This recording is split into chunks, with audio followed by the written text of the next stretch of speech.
what's up, everybody? Uh, I want to ask that you guys bear with me a bit. I never had to speak about Chadwick directly since his passing. So I'm gonna do my best.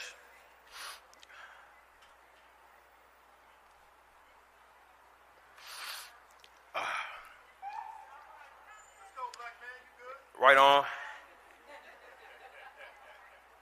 I'm good. Just struggling a bit.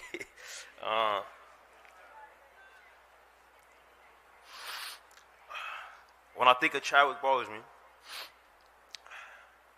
I think of three things: leadership, teaching, and generosity. He was an incredible leader. He was fearless and firm, yet gentle in his leadership. Chadwick was ageless. I never really knew how old he was until I went to one of his birthday parties. He had this incredible youthful look to him. But being around him, I always got the sense that I was around someone incredibly old. And I'm not talking baby boomer or silent generation. Chad felt thousands of years old. He was that calm and that wise. It was a very unnerving feeling to be around him. Our first time together, we were completely alone, and he somehow snuck into a hotel room I was in during a massive press tour for Creed. Sylvester Stallone was there, the great Michael B. Jordan was there, the great Tessa Thompson was there. It was crawling with press, but he got by all of them for us to have a one-on-one meeting to talk about working together on Black Panther. And I was so impressed by that. I asked him how he got past everybody, and he smiled at me and said, "That was the Panther."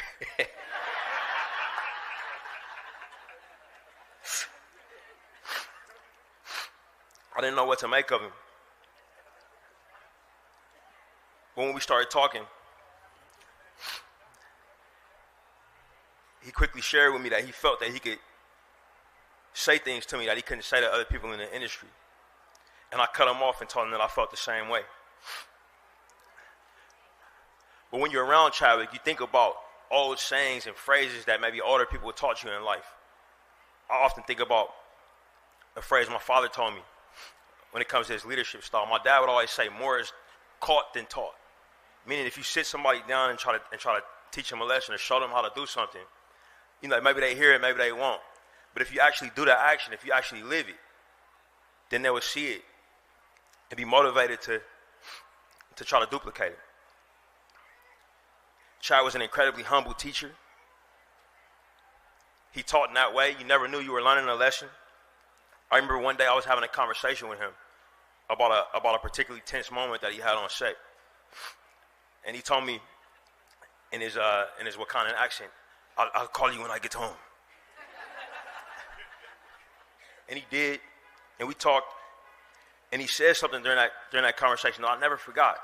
He said something happened, and he said, "Ryan, when this happened, I had to really manage my emotions and take a step back." I never forgot that. I never heard these words said together, manage your emotions.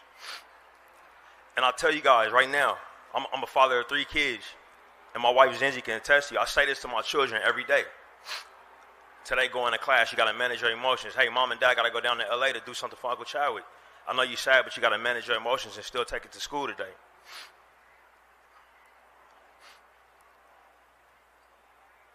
The biggest pillar of Chad, even in comparison to his incredible leadership and his teaching, was his generosity.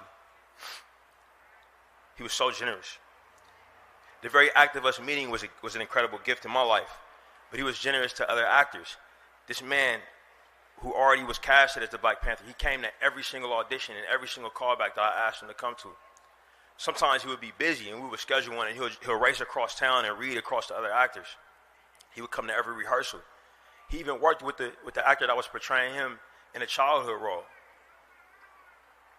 He was incredibly generous with his time on set. Even though he was going through what he was going through, he would do his own stunts. He would be there for off-camera dialogue readings. It was incredible. But in all this generosity, Chad only gave me one physical gift. I don't know if Nate Moore is here. You got yours, bro? You got it? Not here. When we wrapped the movie, Black Panther, and I was convinced this movie was not going to work.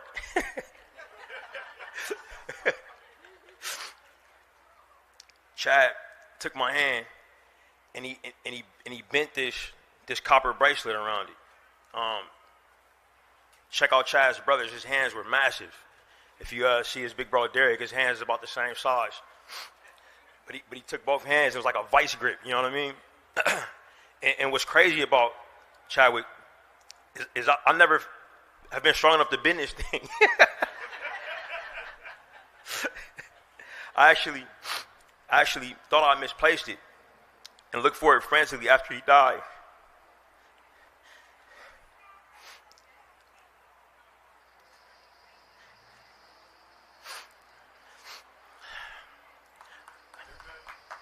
I was actually I was actually ashamed to take a gift from him at the time.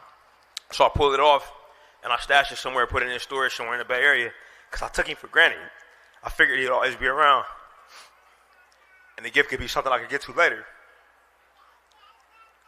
But after he passed, I frantically looked through storage units, tried to find it, and I put it on and I tried to bend it, and then it ended up snapping. So I had to have my assistant take it in to get it repaired. But they shined it up, and I figured I'd wear it for a special day. Ended up being today. But he gave me so many, I'm sorry. But he gave me and us so many other gifts. The gifts of his incredible performances, which inspire actors all over the world, which inspired the actors that we worked with. The gift of being close to greatness. This is something that people who maybe play ice hockey with Wayne Gretzky can attest to. Maybe people who play basketball, Michael Jordan, can attest to. There's something special about being that close to somebody that great. You realize how much you don't measure up, but you also realize how much the human body is capable of. Chad showed that every day. And his generosity extended to the fact that even when he knew his days were limited and his moments were numbered, he still gave to the art form. He still threw himself into the fire of close-ups across from Viola Davis,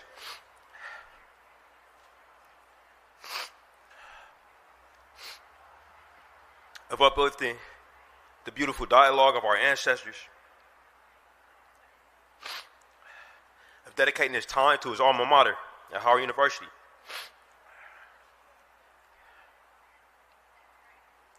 He passed, but like Viola said, he's still here, he's still kicking, he's still giving me gifts from beyond the grave, the gifts of hugs from his best friend Logan, the gift of the friendship of his family, and the gift of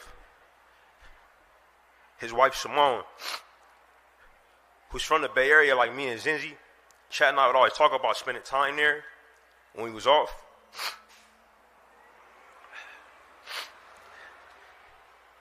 And I wrap it up with this last physical gift. One day I get a call from Simone, and she says, "Hey, I want to drop by and come see you, you and Zinzi." She came by our house in Oakland, and she had a bag of books. Not everybody knows this about me, but I love books. She said these are from Chadwick's collection, and he didn't give me any specific ideas of what to do with these, but his spirit was on my heart, and he thought that these books would be for you. And every single book ended up being something that I needed. One of the books was actually a conversation that I had with Chadwick when I was looking for action words for actors on set. It was just a glossary of action words for actors. I took that book with me when we made Sinners, and I kept it with me every day. We'll make sure I opened it. And I was able to give Mike probably the most important direction I could ever give any actor. When he was working on playing these twins with this dialect that was challenging, I looked to him and said, what would Chadwick do? Chadwick would stay in accent on set all day. Chadwick would uplift the other actors. And Mike looked at me and nodded and said, he got it. We continue to carry him with us. Chadwick's a star, deserving of a star on the Walk of Fame. But he was also our most incredible jewel. He reflected light, he refracted it.